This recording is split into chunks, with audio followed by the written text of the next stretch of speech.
আমের বাম্পার ফলন হলেও নিয়মের বেড়াজালে পড়ে বিগত কয়েক বছর যাবৎ আর্থিক ক্ষতির মুখে পড়েছেন সাতক্ষীরার আম চাষিরা।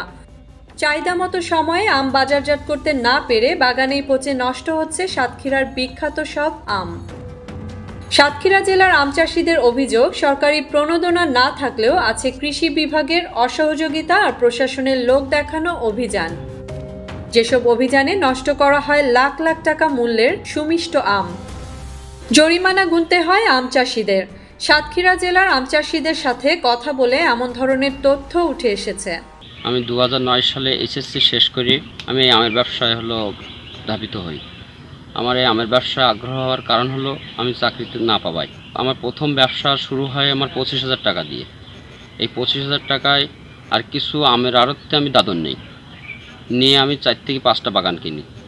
সে বছর কিছু কিছু আমার লাভ হয়েছিল, তারপর আস্তে আস্তে আমার ব্যবসা যথেষ্ট বড় হয়েছে। কিন্তু ইদানিং আমি 2 বছর বারবার লস খাচ্ছি। আর এই লস খাওয়ার একটাই কারণ হলো যে আম ভাঙার যে সময় নির্ধারণ করা হয়, এই সময় নির্ধারণের আগেই আমগুলো পেকে পেকে প্রায় চারা আম পড়ে যাচ্ছে। যেমন আমার এই বাগানটায় আমার 1,80,000 টাকার বাগান কিনা। এই বাগানে আমার 30,000 টাকা সার কীটনাশকের খরচ এবং আমার আম পাড়া জোন দিয়ে মোট প্রায় আমার 70-80,000 টাকা এই বাগানে খরচ।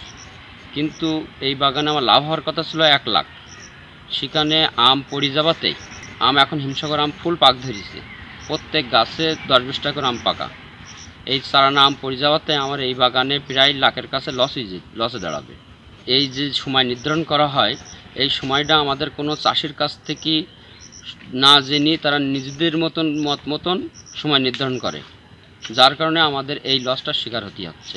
এই যে সময় নির্ধারণ করি, যে সময়টা বেঁধে দেওয়া হয়, এই সময়তে সমস্ত চাষিরা একবারে আম ভাঙে, চাহিদার অতিরিক্ত আম ভাঙে চাষিরা, যার কারণে আমের দামও কমে যায়, বাধ্যই চাষিরা লস খায়। দ্বিতীয়ত, যখন আম ভাঙা হয়, এই আম ভাঙার ভিতরেও আমাদেরকে গাড়ি ধরে, তাদেরকে আমাদের জরিমানা দেওয়া লাগে, আবার আম নষ্ট করে দেয়। এবছর কয়েকটা গাড়িতে আম নষ্ট করে দিয়েছে, যা কয়েক মেট্রিক টন আম এবং কয়েক লক্ষ টাকার আম নষ্ট করে দিয়েছে সরকার। কিন্তু এর ফলস্বরূপ তারা কোনো কিছুই পায়নি। সাতক্ষীরায় বিখ্যাত হিমসাগর জাতের আম, কিন্তু শঙ্কার বিষয় হিমসাগর জাতের আম বাজারজাত করার জন্য শঙ্কায় আছে সাতক্ষীরার আম চাষিরা।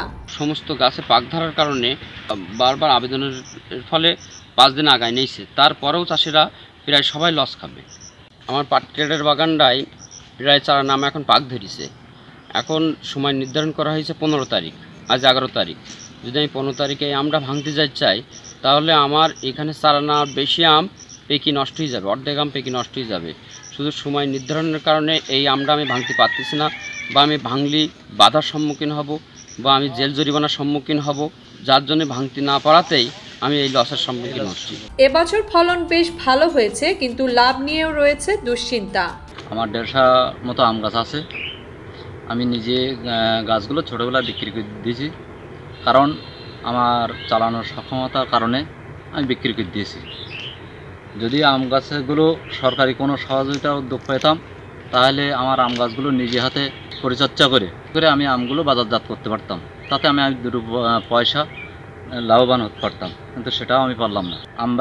আম বাগানওয়ালারা অনেক লস খাচ্ছে। এ বিষয়ে কৃষি সম্প্রসারণ অধিদপ্তর কর্মকর্তার সাথে কথা বলে জানা গেছে, যে আমগুলো এখন তারা বলছে যে তারা লস হয়ে যাচ্ছে, ঝরে যাচ্ছে, এগুলো যেগুলো মুকুল আগে আসছিল, কিন্তু জেনারেলাইজড ভাবে আপনার 20 তারিখে আমরা ডেটটা দেওয়া। আর যাদের আমে মুকুল আগে আসছিল, যাদের আম পেকে গেছে, তাদেরকে আমরা প্রত্যয়ন দিয়ে তারপরে তাদের আম পাড়ার অনুমতি দিচ্ছি আর কি। তারা জানাচ্ছে, আমাদের উপসহকারী কৃষি কর্মকর্তারা বাগান পরিদর্শন করে অনুমতি দিচ্ছে। আর এটা তো যখন মিটিংটা হয়, ডেটটা ফিক্সড হয়, তখন আম ব্যবসায়ী, আম চাষি সবাই থেকে একসাথে মিলেই ডেটটা হয়। দ্রুত কার্যকরী পদক্ষেপ নেবেন এমনটাই প্রত্যাশা সংশ্লিষ্ট সবার। সাতক্ষীরা প্রতিনিধি হাফিজুর রহমানের পাঠানো তথ্যচিত্রে মুসলিমা জাহান মিতু, আজকের দর্পণ।